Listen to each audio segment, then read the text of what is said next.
உன்னை தேவ தூதர்கள் கையில் தூக்குவாங்கன்றான். அப்புறம் என்ன பண்ணுறான், கல்லை அப்பமாக்கி சாப்பிடுன்றான்.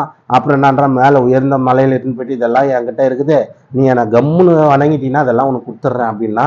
அதுக்கு அவர் அப்பால இப்போ சாத்தானே, இதெல்லாம் நான் எப்படி முறைப்படி எடுக்கணுமோ அப்படி நான் லீகலாக முறைப்படியாக எடுப்பேன் அப்படின்னு சொல்லிட்டு அவனை அப்பால இப்போ சாத்தானேன்னு சொல்லிட்டு அப்படியே வராரு. நப்தலி, செபுலோன் இந்த மாதிரி கடலோரமாக வரும் பொழுது தான் இந்த காரியம் நடக்குது. அல்லேலூயா, அல்லேலூயா. கர்த்தர் நல்லவர். அல்லேலூயா.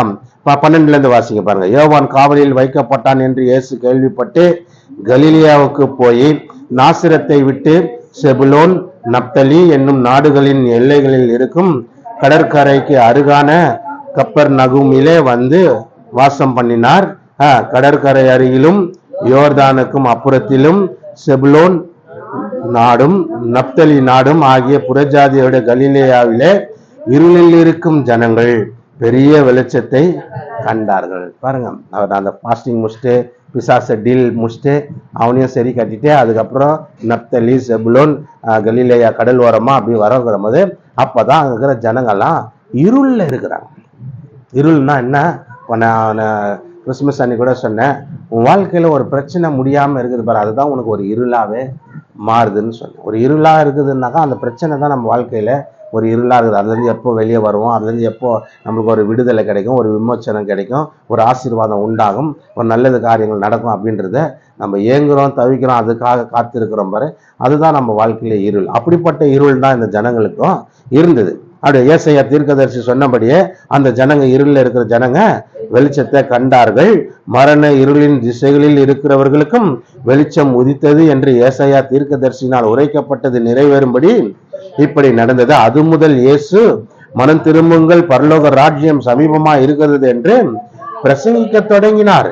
இயேசு கலிலேயா கடலோரமாய் நடந்து போகையில் முதல் இருளில் இருக்கிறவங்க என்னன்னா இந்த மீன் பிடிக்கிறவங்க 4 பேர் அண்ணன் தம்பிங்க தான். எல்லாருமே அண்ணன் தம்பி தான். பேதுருவும் அந்திரேயாவும் அண்ணன் தம்பி, யாக்கோபும் யோவானும் அண்ணன் தம்பி. இவங்க வந்து மீன் பிடிக்கிறது தான் வேலை. இவங்களுக்கு மீன் பிடிக்கிறத வேலையா இருந்தாலும் ஆனால் அதுல போதுமான வருமானம் இல்லை, ரொம்ப கஷ்டப்படுறாங்க. மீன் பிடிக்கிற வேலையா இருந்தாலும் வருமானம் இல்லை, அவ்வளோ போதுமான வருமானம் அவங்களுக்கு அந்த நாட்களில் இல்லை, ரொம்ப கஷ்டப்படுறாங்க. மீன் கிடைச்சாதான் உண்டு, இல்லைன்னா வெளியே வந்து அந்த வலையை திருப்பி கிளீன் பண்ணி ரெடி பண்ணி அடுத்த ட்ரிப்புக்கு அந்த வலையை ரெடி பண்ணும். இந்த மாதிரி வேலை தான் அவங்க செஞ்சுக்கிட்டே இருக்கணும். போவாங்க, வலை போடுவாங்க, மீன் கிடைச்சா சரி, இல்லை போனதுக்கு முதல் போட்டதுக்கு லாபம் வராமல் சில கொஞ்சோண்டு மீனோட கூட வருவாங்க. திருப்பி அந்த வலையை ரெடி பண்ணவங்க ரெடி பண்ணி செட் பண்ணி வச்சுக்கணும். திருப்பி செகண்ட் டைம் போகிறதுக்கு அந்த வலையை ரெடி பண்ணணும். அந்த மாதிரி இவங்க வலையை பழுது பார்த்து கொண்டு இருக்கிறாங்க. அவ்வளோ லாபம்லாம் ஒன்றும் இல்லை, கஷ்டம், வருமானம் குறைவு. அப்போ தான் ஆண்டவர் அவங்கள பார்த்து சொல்கிறார், என்ன சொன்னாங்கன்னா, நீங்கள் என் பின்னால் வந்தீங்கன்னா உங்களை மனுஷர்களை பிடிக்கிறவர்களாக மாற்றுவேன் அப்படின்னு. அப்போ அவங்க தவுளுண்டு மீனை பிடிக்கிறத விட மனுஷராவது பிடிக்கலாம் போயிட்டுன்னு சொல்லிட்டு இந்த மனுஷர் என்ன பிடிக்கிறதா என்ன சொல்கிறாருன்னா, உன்னை மனுஷர்களா பிடிக்கிறவர்களா மாற்றுகிறன்னு எதுக்கு சொல்கிறாருன்னா, நீ என்னை பற்றி மனுஷங்கிட்ட சொல்லும் போது அவன் மனம் திரும்புவான், அவன் ரட்சிக்கப்படுவான், அவன் ஆசீர்வதிக்கப்படுவான். அந்த மாதிரி வேலைக்கு உன்னை கூப்பிட்றான் வரியான்றார். நல்ல சாப்பாடு உனக்கு எல்லாம் கிடைக்கும் வா அப்படின்றார்.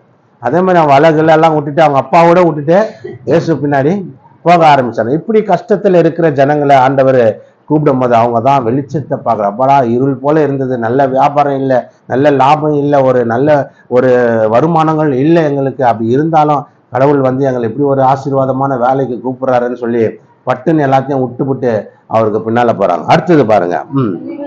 பின்பு இயேசு கலிலேயா எங்கும் சுற்றி நடந்து அவர்களுடைய ஜெப ஆலயங்களிலே உபதேசித்து ராஜ்யத்தின் சுவிசேஷத்தை பிரசங்கித்து ஜனங்களுக்கு உண்டாயிருந்த சகல வியாதிகளையும் சகல நோய்களையும் நீக்கி சுஸ்தமாக்கினார். அல்லேலூயா.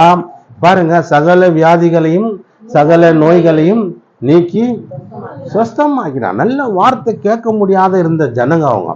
அதனால்தான் ஆண்டவர் அந்த தேவாலயங்கள்ல போயிட்டு பிரசங்கம் பண்ணாரு, உபதேசித்தார், போதனைகள் பண்ணாராம். பாருங்க, அப்ப அந்த ஜனங்களுக்கு ரொம்ப ஆறுதலா இருந்ததா. யாருப்பா அவரு திடீர்னு வந்து இப்படிப்பட்ட ஒரு நல்ல வார்த்தைகள் எல்லாம் இந்த கோயில்ல பேசுறாரு அப்படின்னு சொல்லி ஜனங்க ஆறுதல் அடைந்தார்களாம். ஏற்ற நேரத்துல சொல்லப்படுற வார்த்தை வெள்ளி தட்டுல வைக்கிற பொற்பழத்துக்கு சமமா இருக்கிறது அப்படிங்குது. அப்பனா ஏற்ற நேரம் ஒருத்தன் கஷ்டப்பட்டு நொந்து போய் வாழ்க்கையில சாகணும்னு நினைக்கிற நேரத்துல அவனுக்கு நீ ஆண்டவரை பத்தி சொல்லும் போது அவன் மனம் திரும்புறான் பாருங்க, அதுதான் அவனுக்கு ஏற்ற நேரத்துல சொல்ற ஒரு வார்த்தை. அந்த வார்த்தை எப்படி இருக்குதான், ஒரு வெள்ளி தட்டுல தங்கத்துல வைக்கிற பழங்கள் எப்படி இருக்குமோ அந்த மாதிரி இருக்குமா அவனுக்கு அந்த வார்த்தை.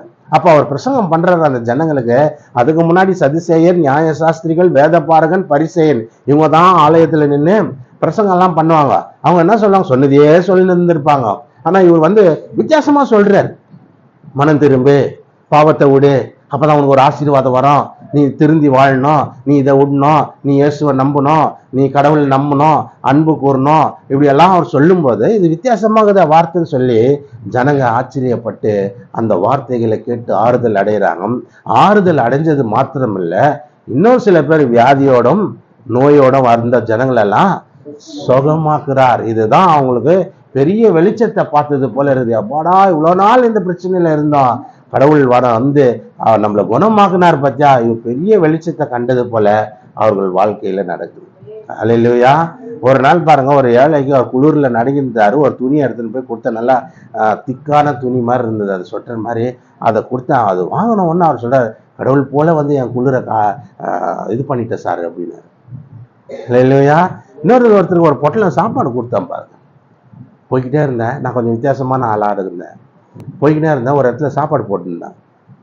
அங்கே அது வந்து கிறிஸ்டின் ட்ரஸ்ட்டு தான். என்னது கிறிஸ்டின்னு ட்ரஸ்ட்டு, கிறிஸ்டின்ங்க தான் அந்த வீட்டில் சாப்பாடு பொட்டலம் பண்ணி ஏழைங்களுக்கு கொடுக்குறாங்க. நான் போகிற வழியில் பார்த்தீங்கன்னா நான் கூட்டம் நிற்கிது, இங்கே என்ன அதுன்னு பார்த்தா போர்டு, கிறிஸ்டின் போர்டு போடுறது. நம்ம என்ன மாதிரி இருக்குதுன்னு சொல்லி இறங்கி வண்டியை விட்டு இறங்கி உள்ளே போனால் சாப்பாடு லைனில், நானும் லைனில் நின்னேன். எல்லாம் கவனிங்க. சரி என்னதான் கொடுக்குறாங்க செக் பண்ண இல்லையா, நம்ம என்னதான் கொடுக்குறாங்கன்னு பார்க்கலாம் அப்படின்னு சொல்லிட்டு லைனில் நின்னங்க. எல்லாம் துணி ஒரு மாதிரியா இருக்கு. நான் பார்த்தா டிஷர்ட்டு ஜீன்ஸ் பேண்ட்ல நிற்குது, வண்டி வேற வெளியே நிற்கிது. யோசனை பண்ணி பாருங்க. எல்லாருக்கும் அவன் கொடுத்துனாங்க. நானும் போய் அப்படி கையை நிட்டேன், கையை வேற வாட்சி கீச்செல்லாம் கட்டினு அவன் என்னை பார்த்து இந்த அளவு ஒரு பொட்டலம் கொடுத்தான். வாங்கிக்கின்னு வந்தேன். வாங்கிக்கின்னு வந்தான்னா பார்த்தா அது புளி சோறு, ஒரு நாள் லெமன் சோறு, ஒரு நாள் இந்த மாதிரி ஒரு சாப்பாடு கலரி கட்டுறாங்க பழகுது. அங்கே வந்து நிறைய பேர் வாங்கிப்போம். அதை வாங்கிக்கின்னு அப்படியே பார்த்தோம், ஓ இந்த இடத்துல இந்த சாப்பாடு கொடுக்குறாங்களா அப்படின்னு நினச்சிக்கின்னு வாங்கின்னு அப்படியே போகும்போது பஸ் ஸ்டாண்டில் ஒருத்தர் உக்காந்துக்கிறாரு, கால் நடக்க முடியாது. அப்போ நான் என்ன பண்ணேன், இந்த பொட்டலத்தை அவர் கையில் கொடுத்தேன். அவர் இருந்தால் கண்டிப்பாக அவ்வளோ தொழிலுக்கு போய் வாங்கியிருக்க முடியாது, ஏன்னா அவரால் நடக்க முடியாது. அப்போ நான் நின்று வாங்குறது இந்த மாதிரி யாராவது ஒரு ஆளுக்கு கால் நடக்க முடியாதவங்களுக்கு ஒரு உதவியாக இருக்கட்டும்ன்றதுக்காக தான் நான் அதை வாங்கினேன். நான் எல்லாம் நினைக்கிறேன், நல்லா தாங்கிறான் இவன், ஒரு பொட்டலம் சோறு வாங்கின்னு போகிறேன். ஆனால் அவங்களுக்கு தெரியாது நான் அது யாருக்கு கொடுக்க போறேன். ஆனால் என்ன சொல்கிற ஜனங்க எப்படி சொல்லிப்பாங்க, நல்லா தானே இருக்கிறேன், இவனுக்கு என்ன கேடு, கை கால் நல்லா தானே இருக்குது, துணி நல்லா தான், அதோ வண்டியில் வந்து போகிறான், இவன் வந்து இந்த லைனில் நின்று இந்த புளி சோறு வாங்கின்னு போகிறான்னு அப்படின்னு நினச்சிருப்பாங்க, திட்டிருப்பாங்க. பரவாயில்ல, திட்டினா திட்டு, அதெல்லாம் எனக்கு பெரிய இது இல்லை. ஆனால் நடக்க முடியாத ஒரு ஆளுக்கு அதை கொடுத்தவனா அந்த ஆள் சொன்ன வார்த்தை என்ன தெரியுமா, சார் கடவுள் போல என் பசியை போக்கணும் சார், இன்னைக்கு நான் சாப்பிடாம பசியில் இருந்தேன் சார், கடவுள் போல என் பசியை. அப்போ ஒரு பொட்டில் சோறு கொடுத்ததுக்கு என்ன சொன்னான் அந்த ஆளு, எலே எலே इकडं इधर हे करता अबाकाची समा है ते जमा है அதை பார்த்தா ஹேனா கதை ஹைனா சைனீஸ் பஸ்ல அமைதியாக உட்கார்றான்னு. சரி கவனி. அப்போ அவன் சொன்ன வார்த்தை தான் எனக்கு ஆச்சரியமா இருந்தது சார். ஒரு பொட்டலம் சோறு நான் கொடுத்தவொன்னா அவன் என்ன சொன்னான், கடவுள் போல வந்து என் பசியை போக்குனேன் நம்ப, அதான் நாட்டு. அப்போ ஒரு சாப்பாடு பொட்டலத்துக்கு அவன் கடவுள் போலன்னு என்ன சொல்லும் போது, ரியலாவே கடவுள் வந்து அற்புதம் செய்யும் போது அவன் கடவுள் எப்படி போட்டிருப்பான் பாரு. வா என் வெளிச்சமே நீ இருப்பான், அல்லேலூயா. என்னை குணமாக்கின டாக்டரே நீ இருப்பான், என்னை சுகமாக்கின சுகமே அப்படின்னு இருப்பான், அல்லேலூயா. அதனாலதான் ஜனங்க வெளிச்சத்தை கண்டார்களாம். இருள் அவங்களுக்கு அந்த வியாதி ஒரு இருட்டறை போல அவங்க வாழ்க்கையை மாற்றி இருந்தது. ஆண்டவர் வந்து அவங்கள தொட்ட ஒண்ணு, ஜெபம் பண்ண ஒண்ணு, அவங்கள ஆசீர்வதிச்ச ஒண்ணு, அவங்க இருளான வாழ்க்கை மாறி வெளிச்சத்தை கண்டாலாம்ப்பா.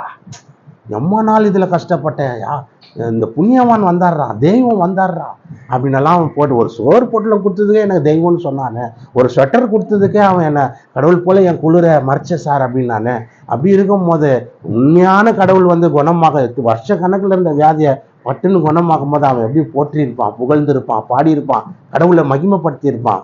அதனால தான் அங்க போட்டிருக்குது, இருளில் இருந்த ஜனங்க பெரிய வெளிச்சத்துல மீன் பிடிச்சின்னு கண்டானுங்க, அதுல என்ன லாபம் வரும், ஒன்றும் லாபம் வரல அப்படின்னு. இயேசு பின்னால போனோம்னா சோறா பாடு, காசாக அடிக்குது, ஜனங்களாம் புகழ்றாங்க. என்ன அப்போ எது பெஸ்ட்னு நல்லா யோசனை பண்ணி பாருங்க. ஹல்லேலூயா, ஹல்லேலூயா. கர்த்தர் நல்லவர். அப்ப அததான் ரொம்ப இருளில் இருக்கிற ஜனங்க வெளிச்சத்தை பார்த்தாங்கன்னு அற்புதம் பாருங்க. அவருடைய கீர்த்தி சீரியா எங்கும். அப்பொழுது பலவித வியாதிகளிலும் வேதனைகளையும் அடைந்திருந்த சகல பிணியாளிகளையும், பிசாசு பிடித்தவர்களையும், சந்திர ரோகிகளையும், திமிர்வாதக்காரரையும் அவரிடத்திலே கொண்டு வந்தார்கள். அவர்களை சொஸ்தமாக்கினார். அல்லேலூயா, அல்லேலூயா. பாருங்க, ஆண்டவர் செய்யற அற்புதம். ஃபர்ஸ்ட் அற்புதங்களை பாருங்க. 40 நாள் ஞானஸ்தானம் எடுக்கிறாரு. அப்புறம் ஆண்டவர் பரிசுத்த ஆவியால 40 நாள் ஃபாஸ்டிங் போடுறாரு.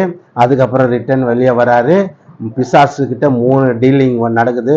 3 அவன் போடுற காரியத்துக்கெல்லாம் அவனை 3 விஷயத்தையும் ஜெயிச்சு வெளியே வராரு. நப்தலி, செபுலோன், கலிலேயா, இந்த மாதிரி நாடுகள் கடல் ஓரமா வராரு. அங்க இருக்கிறவங்க ஏராளமான ஜனங்க, வருமானம் இல்லாத கஷ்டப்படுற ஜனங்களுக்கு அவர் வருமானத்தை ஏற்படுத்தி கொடுக்குற மாதிரி செஞ்சாரு. ஆறுதல் இல்லாத ஜனங்களுக்கு வார்த்தைகளை பேசி, உபதேசங்கள் பண்ணி, போதனைகளை பண்ணி, பிரசங்கம் பண்ணி ஜனங்க ஆறுதல் அடைய வந்துச்சாங்க. அதுக்கப்புறம் பலவிதமான வியாதிகள்ல இருக்கிற ஜனங்க விடுதலை அடைஞ்சு. அப்ப இதுதான் இருள்ல இருக்கிற ஜனங்க. வேலை இல்லாத கஷ்டப்படுற நல்ல வேலைகளை கொடுத்தார். ஆறுதல் இல்லாத இருக்கிற ஜனங்களுக்கு நல்ல வார்த்தைகளை சொல்லி ஆறுதல் பண்ண, வழி தெரியாத இருக்கிற ஜனங்களுக்கு வழிகளை உண்டாக்கினார். சகல விதமான வியாதியஸ்தர்களையும் தேவன் குணமாக, பிசாசு பிடிச்ச பாருங்க, வியாதியிலிருந்து குணமாக்கிறாரு. ரெண்டாவது, பிசாசு பிடிச்சி மந்திர சூனியம் செய்வீங்கன்றீங்களே, அந்த மாதிரி ஏதோ செத்து போன ஆவியெல்லாம் பிடிச்சிங்கன்னா அலக்கழிக்குது பாருங்க. இப்படிப்பட்ட ஆட்களை எல்லாம் குணமாக்குறார். சந்திர ரோகி, குஷ்டரோகமான வியாதிகளை எல்லாம் தேவன் குணமாக்கி கொண்டு வந்தார். அதனாலதான் ஜனங்க சொல்றாங்க, இருள்ல இருந்த சார், வெளிச்சத்தை பார்த்த சார்.